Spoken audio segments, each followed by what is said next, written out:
Welcome back to this video. We are heading off to Langham in probably the hottest day of the year so far in Scotland. I think we've had 2 days of this, so it's saying 34 degrees in the van, but I think it's 27. So we're heading off to Langham. We are going to see Aiden and Daniel. They are heading off to repipe a Eco 4 Grant Engineering heat pump that's been fitted, I think, a year ago.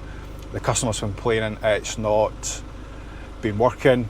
They're struggling to heat the house up. There's loads of issues. You'll see just as we head off the photograph that we'll put up. You can see I've pointed out a number of issues with installation. There's things like the flow and return from the heat pump has been undersized. It's a 15.5 kilowatt heat pump. The heat pump itself is a really good heat pump. The Grant heat pumps are known to be a solid heat pump, so there's absolutely no issues with it whatsoever. The customer's complaining radiators aren't fully heating up, costing a fortune to run. And you can see on this photograph that we've put up on the screen now, the flow and return coming in there. It's actually coming through a pre-plumbed cylinder. Now, Grant loves selling their pre-plumbed cylinders, but I've never wanted to fit a pre-plumbed. You can see, we'll hopefully be able to go further into the video with this, and you'll see the zone valve on the heating is a 22mm zone valve, and we're trying to get probably 2,600 litres an hour through that, which is about 15 kilowatt.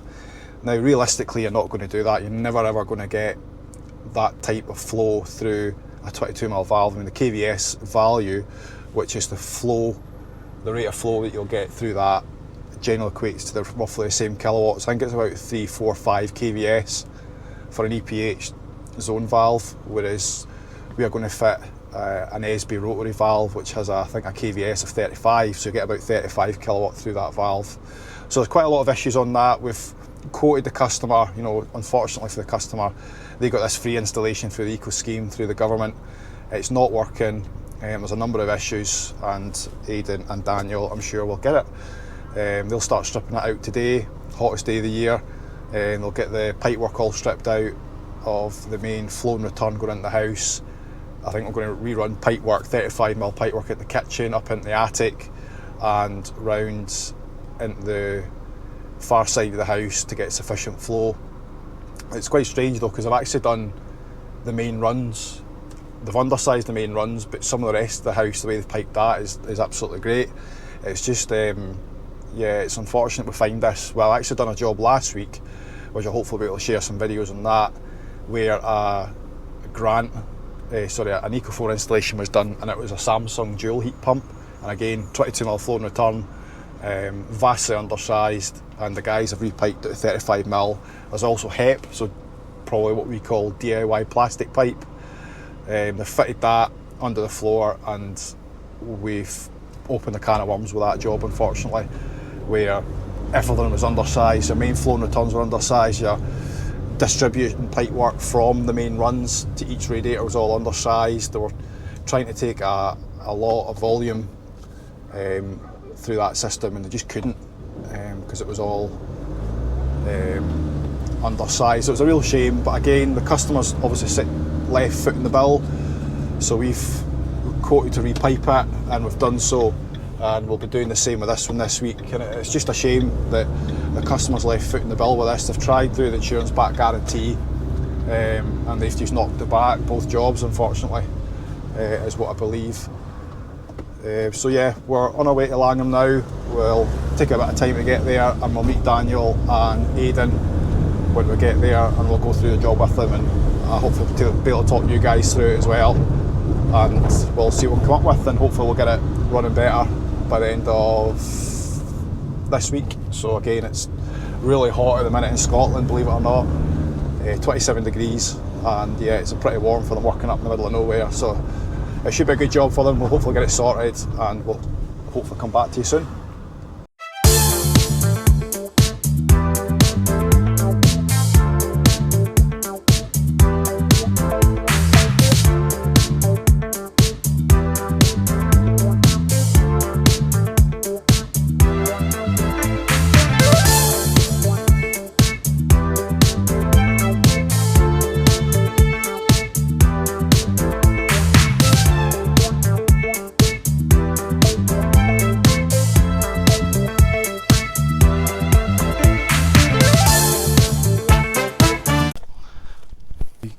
you can see we've arrived at the heat pump job. You can see this heat pump and what it's doing. We've got pipes off the back. We've actually used the volumizer at the back of the heat pump as well, which is quite good. There's a backup heater in that. Now if we go back inside, step over this, and the lads are about to start stripping out, and we can get into the guts of what's in here and what all the pipework is in here. So in here we have got our 28mm flow returns that come in, and they come in here and go through the pre-plumb setup in the cylinder. There's a big issue we've got with this being a 15 kilowatt heat pump. Outside we require pretty much a minimum pipe sizing of 35mm pipe as a minimum generally. That's just basic pipe sizing without doing any real design. And as it stands, we've got 28. With it only being 28 coming in, we can only get a certain amount of flow, a certain amount of kilowatt through it, and then they come on here to the Grant pre-plumb cylinder with 28. You can reduce it right down to 22, 22 and 22 for the connection for the cylinder. The issue I've got is with these valves here, they are a ball valve, so the ball valve are quite restrictive, and because they're quite restrictive you only get a certain amount of flow through it. So I think the KVS value for these 22, maybe somebody can put me right, but I think it's about 4 or 5 KVS, so that relates to roughly about the same kilowatts, so 4 or 5 kilowatts that you can get through each valve. Now we've got a 15 kilowatt heat pump, 15.3 is badged at, where there's no way, if the heating requires 15 kilowatts, we're going to shove enough heat through these valves. It was only this one here that was plumbed up. We've now removed that as we're draining down. The guys are here ripping out and draining down. So I know we're going to be extremely restrictive. When the heat pump's running, it's very noisy through them valves. So with that, we know there's an issue straight away. The pipe sizing as well, I've previously said is 28. It's usually 22, which we typically see out there, so it's nice to see 28, but it's still not quite there. It's still not big enough. So we're going to need to upgrade it to 35. I've done a few calculations on it. We're going to chop some of this pipework out here. We're going to remove that valve. We're going to remove all this here. This is all coming out. This pre-plumb section of the cylinder. The majority of the cables are all coming out as well. And we're going to put an SB up on here, probably somewhere down here, maybe on the wall. So that's a 3-way actuator, and it's a 2.1 as per Grant. Grant heat pumps. I need a 2.3-way actuator, so we're going to fit that valve on the wall behind me. Going to upgrade the pipework to 35mm. It's going to come along, probably up here and along straight through our valve for the heating. So the heating pipe goes along there and under the utility, the kitchen cupboards, and then we'll tee off, come along, down and in, and then connect onto our existing primary coil there, and the return's just under there. That's it there. So we'll reconnect onto that for the hot water, probably bring 28mm off the valve and then tee in, come in that way to that one, and then the return back out. So that's the return leg there, but all this will come out. You'll see when we're finished, all this will come out, and that's what we're trying to just achieve. We're trying to just basically get a much better flow round the system. That's the issue that we've got, is we're not able to get 15 kilowatts round the system. So the customer has basically come to us saying the heat pump's not running correctly, it's really expensive to operate, to run, it's not heating the radiators up sufficiently.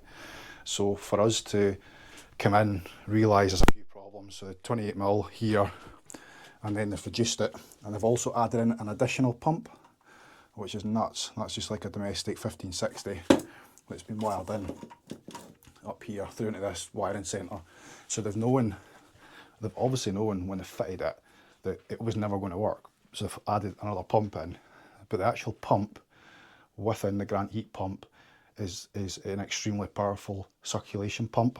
So it's 3 settings as usual. They've left it on max, plus they've added another pump. So you know, they've known that they've undersized the system, the pipe works, rather than doing it properly. So yeah, Daniel, the apprentice, he's in just now. They've been running, chopping out the heating pipe work here that goes through there. They're looking to get some sleeves in there. We're looking to get the 35mm pipe upstairs, along the wall in the kitchen and up into the attic space and run right along the attic. It's quite all accessible. Then there's drops, so we've got 22mm drops, 28mm drop for the conservatory. There's a number of 15mm drops and 22mm drops. The whole system's a drop, which basically means pipework's all in the attic, and the feed to each radiator, or a number of radiators, will drop down the walls in trunking or in boxing along the wall and feed each radiator. So we're upgrading that main run of pipe so we can get that flow around the system. I think just briefly do a couple of quick checks calculation wise. 15 kilowatt should be around, I think, 2,600, yeah.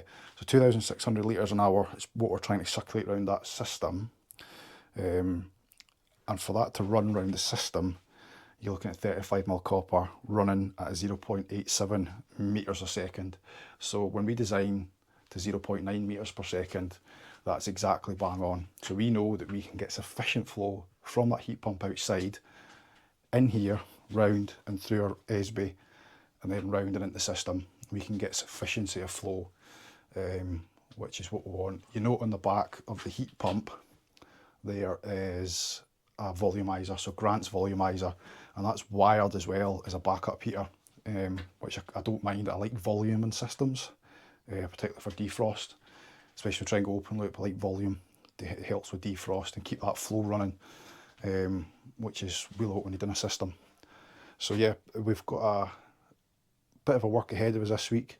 Aiden's on it, his apprentice Daniel's on it, and they'll get it sorted. So I'll put more photographs in here of what we come up against initially. You'll see the pipe size and the stuff all in there, and you'll hopefully come back when they've got it all repiped and done and all back up and running and ready to go, and hopefully see a big difference. So see you then.